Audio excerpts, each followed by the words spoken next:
Finding the right jeans is hard. Accepting your jeans is even harder. Whether you wear boyfriend or boot cut, high rise or low rise, this podcast will teach you to love the jeans you're in. I'm Rachel. And I'm Tina. And we're going to use modern research to bust diet myths and get real about body after baby. We're going to take you on a journey of unpacking your old beliefs about food and weight so you can learn to nourish your body and raise body-confident kids. So put your booty in a chair and let's talk mom jeans.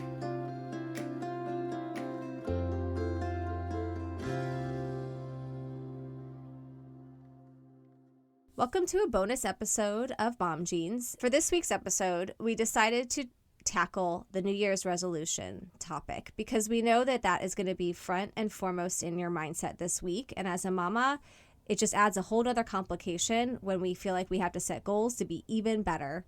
So we're going to tackle it and hopefully make it easier for you guys this week.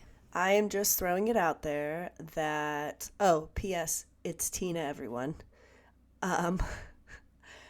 Obviously, I don't normally sound like an old man, but my 1-year-old coughed straight into my mouth, and so this is the result of that. Poor Tina. Hopefully she'll stick with us today. All right, let's dive in. So, yeah, oh boy. Here we go. New Year's resolutions. I find that I am a grinch when it comes to New Year's resolutions just because I hate setting such strong limits on ourselves, but I'm here to encourage everyone to take the challenge to set intentions that can be realistic and nurturing. I agree with Tina, and she sounds like the Grinch, so it all works out. According to the Find Your Mom tribe, these are the 4 most common resolutions that moms make. 1, stop yelling at your kids. 2, start exercising. 3, lose weight or diet.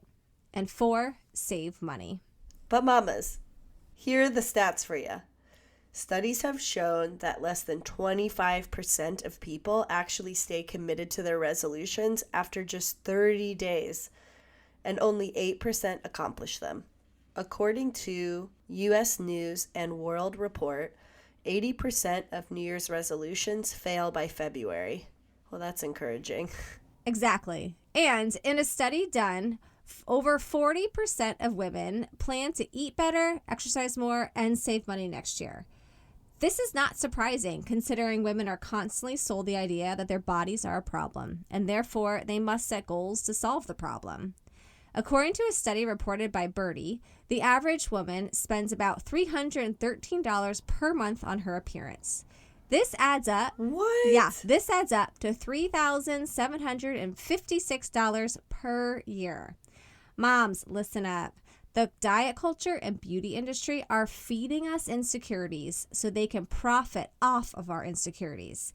In fact, get this. At the bottom of the article on Birdie that we cited above with that statistic, they ended up at the end selling us an ad that said, click here for 8 websites that offer amazing beauty deals all year long. You can't even read an article about how much we spend on beauty without getting popped by an ad to buy more beauty deals. So needless to say, it's very common for women and moms to feel like part of our New Year's resolutions and part of our goals are going to be related to our appearance, to changing our body, to exercising, to losing weight, and all of that. Yes. Don't be part of the statistic. This year, we are encouraging our listeners to choose values, not resolutions. So what are values? Values are what you judge to be important in the way you live and work. Values consciously determine your priorities, and subconsciously, they're probably the measures you use to tell if your life is turning out the way you want it to. When your actions and behaviors match your values, life is usually good. You're satisfied and content. But when these don't align with your values, that's when things feel off. People tend to report higher levels of dissatisfaction and discontentment. So moms, notice that they're saying that people report higher levels of discontentment and dissatisfaction when they're not aligned with their values, not when they're at a certain weight or not when their body looks a certain way. Values are what truly drives us to be satisfied, truly drives us to feel fulfilled in life. And it has absolutely nothing to do with our outside package or even our health. It's all about living according to our values. So values work is one of my favorites to do with my clients because helping them identify what they prioritize the most in their pursuit of a meaningful life helps them realize what they need to let go of and what they need to add more of. So we will link the values cards list and the game and directions that is similar to the one that I use in therapy with my clients in our show notes for you, as well as one by Dr. Louise Hayes that includes more journal prompts. So when you look at the list, you'll realize that all the values on the list are great values. So that's why it's a matter of picking which feel best for you and which you feel more aligned with. So here are some of the ones that we feel that moms might relate to the most. Play. Education. Contribution. Compassion. Creativity. Growth. Nurturance. Adventure. Comfort. Self-knowledge. Family. Mindfulness. So how do you pick? All right, here's your homework. We want you to take out a journal and a pen Woo! and reflect on these 3 questions, preferably not when driving. Pull over. Okay, so questions are, number 1, what was a time in your life when you were most proud? 2, what is a time in your life when you were the happiest? And 3, what is a time in your life when you felt the most fulfilled? Looking at your answers might help you then define the values that you naturally gravitate towards based on your personality and the way you see the world. Or it may help you figure out which values you want to cultivate. How do we make values into concrete goals? I feel like a lot of people would struggle then making these values into concrete goals. So we're going to help you with that a little bit. So what are goals? Goals are specific, whereas resolutions tend to be broad and vague. Goals are much more actionable, which is what makes them more effective. The one problem I see in my sessions with clients setting resolutions is what we said above. They're too broad, or they're so rigid. An example would be, I'm going to exercise X amount, which would be an excessive amount, or I'm going to go on X diet, which restricts out certain foods. So part of my work with clients is working on setting attainable goals, and honestly, I feel like this is the challenging task. It's kind of an art helping someone figure out a way to attain realistic goals for themselves that ultimately would be something they can participate in the long run. We want to set attainable goals, but also goals that hold motivational value.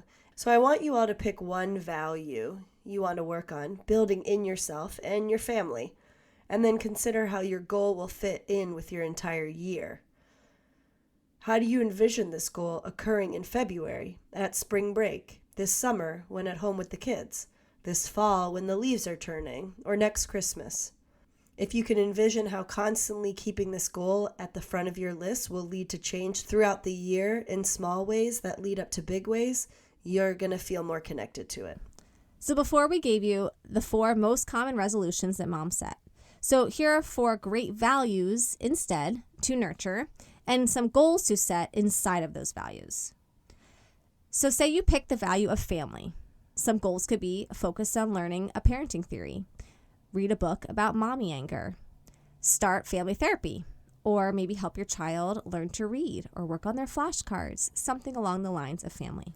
If you chose the value of connection, some ideas can be increasing laughter, starting a new tradition, plan a family vacation. Ooh, yes. Do more game night. That's my favorite one. I love games. Switch schools or work hours. Find a mom group at a park or a church. Say you choose the value of mindfulness. You can try by engaging in movement that feels good for your body. Allow for rest days.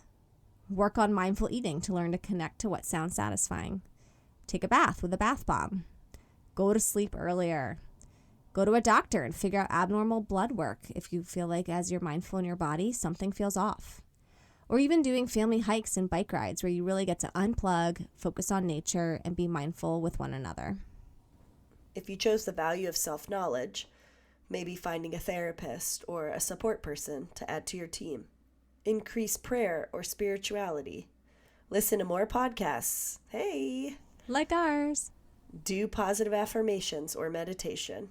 All right, so those are some examples of values and some goals in between. And I'll give you a little personal example of that. About 2 years ago, I chose to have the value of bringing more laughter into our home and more joy into our home. And one of the goals I gave myself was to every night at dinner, when the kids are crazy and I'm trying to cook dinner and it feels like all hell is breaking loose, I had to tell myself every night, don't be the joy sucker. Because I feel like they're having fun and they're running around, they're crazy, but I start getting mad and I start telling everyone to calm down and start barking orders, and I'm just sucking the joy out of the evenings. So that was one example of how I set a value of trying to increase more positive energy in my home. And then a specific goal of in the evenings or at other times when it felt like laughter was getting high and my mommy anger was getting triggered, to try to tell myself, don't be the joy sucker. Anyway, that was a great one that lasted. Yeah, and it was a good one. And I'll never forget that one because it really did permeate into other areas of my life and last. And it's one that I still have not tried to let go of. Obviously, that's a great one. So it might even be the one that I picked for 2020. Okay, so what obstacles get in the way of completing these goals and adhering to this value? I'll tell you. Pressures to achieve the goal immediately. Change doesn't happen immediately. There is a theory that habits take 21 days. However, it's not evidence-based and started in 1960 by a doctor who noticed his patients took at least 21 days to get used to medical change. Oh, God.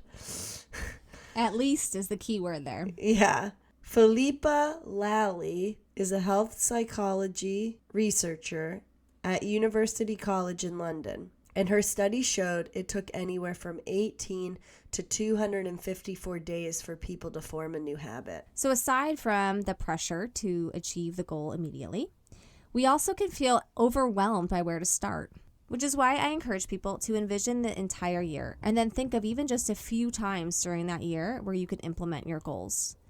The last obstacle is that people easily get discouraged when it feels like it doesn't happen immediately. And this is exactly why people end up giving up by February. The bottom line is that values can be lifelong pursuits of constantly aiming for what actions are best to do and what way is best to live. It's a never-ending pursuit and one that you will pursue your entire life. But for now, while raising kids, try to find a value that you really want to live by and one that you want your family to be known for. If you can keep that at the front of your mind throughout the year, you will find your spare time be spent in adherence to that value. That is way better than any concrete goal or even a resolution that you feel you are not meeting, because you cannot fail at values.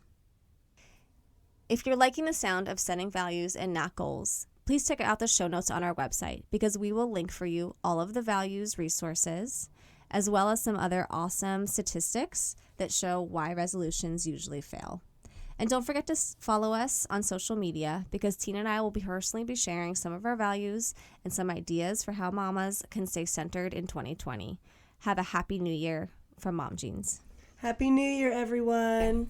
Set values, not goals. Good job. All right, you're done. Good job. All right, bye, guys. No, bye-bye.